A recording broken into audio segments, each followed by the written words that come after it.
मित्रांनो, सर्वांना जय जिजाऊ यवाना. हा व्हिडिओ ऐकत असताना यापैकी बहुतांश जण हे कोणीतरी 100 रुपयापासून तर 1 लाख रुपयापर्यंत कुणाची फसवणूक झाली असेल. मग कुणी दलालाकडून फसवलं गेलं असेल, कुणी एखाद्या फोन कॉल्सवर महिलेकडून आलेल्या फोन कॉलवर फसवलं गेलं असेल, कुणी अनाथ आश्रमाच्या नावाने फसलं असेल, कुणी गरीब घरच्या मुलीच्या नावाने फसलं असेल, कोणी कमी शिकलेल्या मुलीच्या नावाने फसलं असेल, कुणी मुलीला वडील नाहीत, मुलीकडून फक्त नारळच मिळेल या आशावादावर फसलं असेल, तर कुणी त्याही पुढे माझ्यासारख्या एखाद्या दलालाने 50,000 रुपये बिदागी घेऊन एखादी मुलगी आणून दिली असेल, 1,00,000-2,00,000 रुपये जमा करून तिच्या पालकांना आईवडिलांना दिले असतील, मुलीच्या अंगावर 5-50 हजाराचे दागिने घातले असतील आणि त्याच्यानंतर मुलगी मंदिरावर लग्न लावून घरात नांदायला आली असेल आणि संध्याकाळी गुंगीचं औषध टाकून, चहा टाकून किंवा शौचाच्या संडासला जायच्या निमित्ताने बाहेर गेली असेल किंवा फोनवर बोलता बोलता बाहेर गेली असेल आणि ती 9-2-11 तिकडेच झाली असेल, दागिन्यासह पळून गेली असेल किंवा संध्याकाळी लग्न करून घरी आल्याच्या नंतर तिच्या भावाचा बापाचा ऍक्सिडेंट झाला असेल, अपघात झाला असेल आणि मग अर्जंट फोन येत असेल की भावाचा अपघात झाला, तू या ठिकाणी भेटायला या, आणि ती निघून जाऊन मग नवऱ्यासोबत म्हणा किंवा अजून कोणासोबत म्हणा अशा अनेक मुली गायब झालेल्या आहेत. अशा अनेक महाराष्ट्रामध्ये रॅकेट पकडले गेलेले आहेत आणि हे लोन आता महाराष्ट्रामध्ये सार्वत्रिकपणे पसरलेलं आहे, प्रत्येक गावखेड्यामध्ये पसरलेलं आहे. महाराष्ट्रापुरतंच हे मर्यादित राहिलं नाही, तर भारतामध्ये पूर्ण वेगवेगळ्या राज्यामध्ये हे खूप मोठं रॅकेट सक्रिय झालं आहे. आता याच्यामध्ये लग्न जुळण्याचे जे काही 7-8-9 उपाय आहेत, तर ते हमखास उपाय जे आहेत तर ते आम्ही तुम्हाला सांगतो आहोत. याच्यामध्ये आता बऱ्याच गोष्टी अशा आहेत की आपण असं म्हणतो की मुलाच्या आणि मुलीच्या संख्येमध्ये विसंगती निर्माण झाली. म्हणजे जिथं जर मुलांची संख्या 100 असेल तर तिथं मुली 80च आहेत. कदाचित ही थोड्याफार फरकाने वास्तविकता आहे. मात्र जगामध्ये जेवढ्या काही समस्या असतील तर प्रत्येक समस्येवर कुठला ना कुठला उपाय असतो. मात्र आपण काय करतो की उपायावर चर्चा करण्याऐवजी किंवा त्याच्यावरचे उपाय शोधण्याऐवजी आणि उपाय सांगत असताना किंवा शोधत असताना त्याला कृतीची जोड देणं आवश्यक असतं.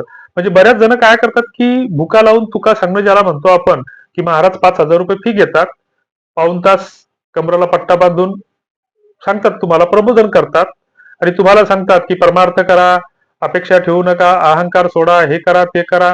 आणि असे गुरु माऊली असतील, बुवा महाराज असतील, ते स्वतः 50 लाखाच्या गाडीत फिरतात. नाशिक भागातले आहेत ते गुरु माऊली. त्यांनी सांगितलं की लग्नासाठी एक सुवर्ण संधी सांगून देतो आणि स्वतःच ते विवाह संस्थेच्या माध्यमातून 20 कॉन्टॅक्टचे 400 रुपये घेतात, 600 रुपये घेतात. तुम्हाला एवढं मोठं गडगंज समाज तयार करून ठेवलं भक्ताच्या नावावर, तर त्याच्यातलं समाजासाठी काहीतरी खर्च करा ना. आमच्या इकडे गजानन महाराज संस्थान आहे शेगावचं. एक आदर्श शिस्त, व्यवस्थापन, स्वच्छता आणि सेवाभाव या गोष्टीसाठी त्या संस्थांना कुठलाही आदर्श म्हणजे आदर्शाला त्यांच्या तोड नाही. आणि मग असं कुठेतरी अनुकरण करा ना.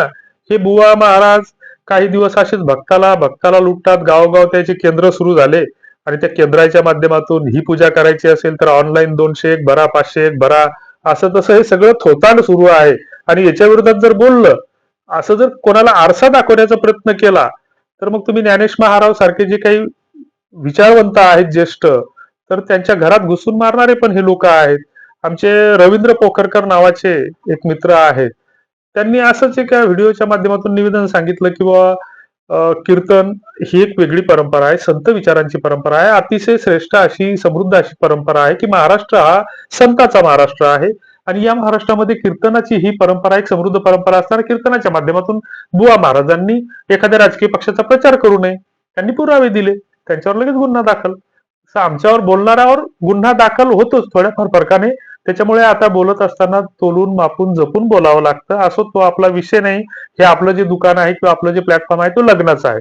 आता लग्न जुळत नाही ही गोष्ट, या गोष्टीवर माहिती देत असताना लग्न जुळण्याचे जे काही हमखास 8-9 उपाय आहेत, तर त्या उपायाबद्दल आपल्याला चर्चा करायची आहे. आता जे काही 100 मुलं आहेत आणि त्याच्या मागे 70 मुली आहेत, मग आता 30चा फरक आहे. मग 30चा फरक याची भरपाई करून काढत असताना आपल्या समाजातील, म्हणजे आपल्या म्हणजे समाज कुठलाही असो, मी सार्वत्रिक सगळ्याच समाजाबद्दल बोलतो, विशिष्ट अशा समाजाबद्दल बोलत नाही, परंतु आपल्याच चुकामुळं आमची 5% मुलं ही वाया गेलेली आहेत. कारण लग्नाच्या आधीपासूनच ती डिंगडॉंग असतात आणि मग अशांना मुलगी मिळणं शक्य नाही, आणि मिळाली तरी 4-6 महिन्याच्या वर ते टिकवतील याची गॅरंटी नाही. असे 4-5% गेलेले आहेत. कारण याला सरकारची मदत आहे, सरळ हस्ते मदत आहे. गावगाव वरली मटक्याची दुकानं सुरू केलेली आहेत आणि गावगाव त्यांनी दारूचे मस्त लायसन दिलेले आहेत. 2 नंबरमध्ये पोलिसांना हप्ते जातात, कसे जातात, काय जातात हे तुम्हाला वेगळं सांगायची गरज नाही. कायदेशीर दृष्ट्या ते सगळं बंद आहे. जसा हुंडा बंद होता कायद्यानं, तर आतून सगळं चालू होतं, तसं त्या पद्धतीचं दारूचं चालू आहे, वरली मटक्याचं चालू आहे. ऑनलाईन जुगाराच्या पायी कित्येक कुटुंब बर्बाद झाली, उद्ध्वस्त झाली, बऱ्याच जणांनी आत्महत्या केल्या आणि सगळं काही संपल्याच्या नंतर मग सरकारला जाग आली, त्याच्यावर बंदी घातली. तर हे सगळे सरकारी यंत्रणेचे, व्यवस्थेचे, सिस्टमचे आशीर्वाद आहेत. त्याला आम्ही बंद करू शकत नाही. मात्र त्याच्यापासून कसं लांब राहता येईल हे ज्याचा त्याचा त्यानं प्रयत्न केला पाहिजे. एवढंच आपल्याला करता येते, तेवढंच आपल्या हातात आहे. बाकी आपण काही करू शकत नाही. आता मग पहिल्यांदा जे 30चे लोकांचे काही 25-30 लोकांचे जो काही फरक आहे त्यांच्यासाठी मुलीच नाहीत, तर मग त्यांच्यासाठी ऑप्शन आहेत. मग ऑप्शन काय आहेत, की बऱ्याचदा फरक असा असतो, की आपल्याकडं ज्या काही गावामध्ये 10-12 प्रकारच्या वेगवेगळ्या जाती असतात. तर त्यांच्यामध्ये रोटी व्यवहार होतात. धर्माबद्दल बोलत नाही मी. कारण धर्म वेगळे वेगळे आहेत.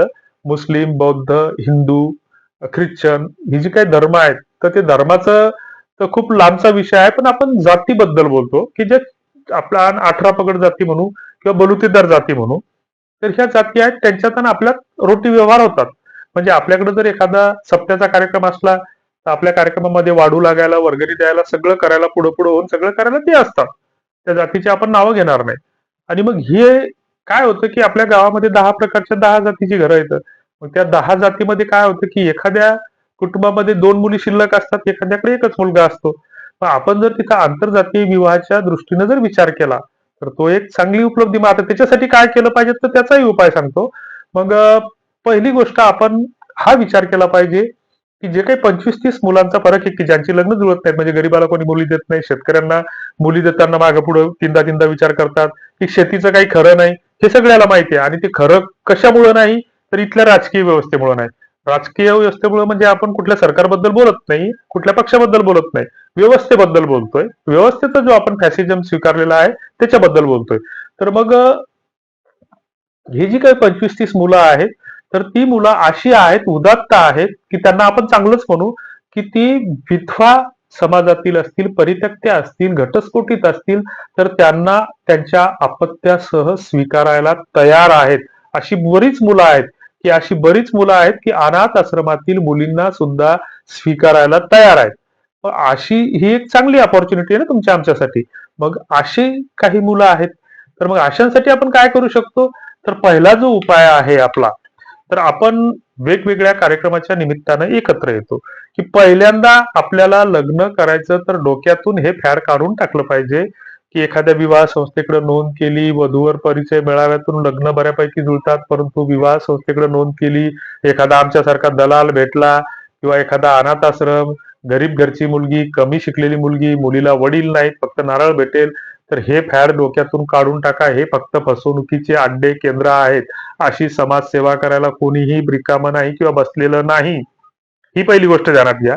दुसरी गोष्ट जी आहे, तर मग आपण 5 मित्रांनी जर एकत्र आलं, तर 5 मित्रांनी एकत्र येऊन काय करायचं, की जसं 8-10 वर्षापूर्वी पेपरमध्ये बातम्या आल्या होत्या, की WhatsAppच्या माध्यमातून 7 समुद्रापार किंवा वेगवेगळ्या राज्यात जुळल्या लग्नगाठी एक चांगली अपॉर्च्युनिटी होती. कारण तुमचं आमचं जीवन गतिमान झालं, धावपळीचं झालं, इकडे-तिकडे आपण जाऊ शकत नाही, वेळ देऊ शकत नाही.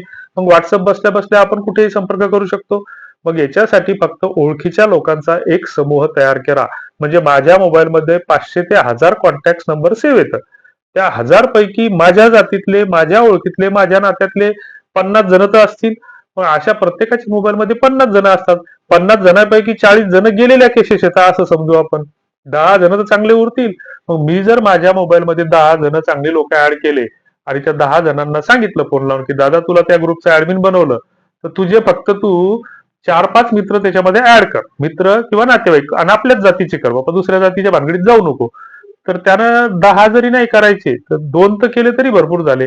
मग असे त्याचे 2, आपले 2, असे जर दररोजचे आपण 2-2 लोक, जसं आपण त्या मल्टी मार्केटिंगच्या स्कीमा चालवल्या, की त्या मल्टी मार्केटिंग मध्ये आपण बऱ्याचदा की स्वतःचे पैसे घालून या खेड्यावर जाय, त्या खेड्यावर जाय, या सेमिनारला जाय, त्या कार्यशाळेला जाय आणि असं करून करून आपलेच नातेवाईक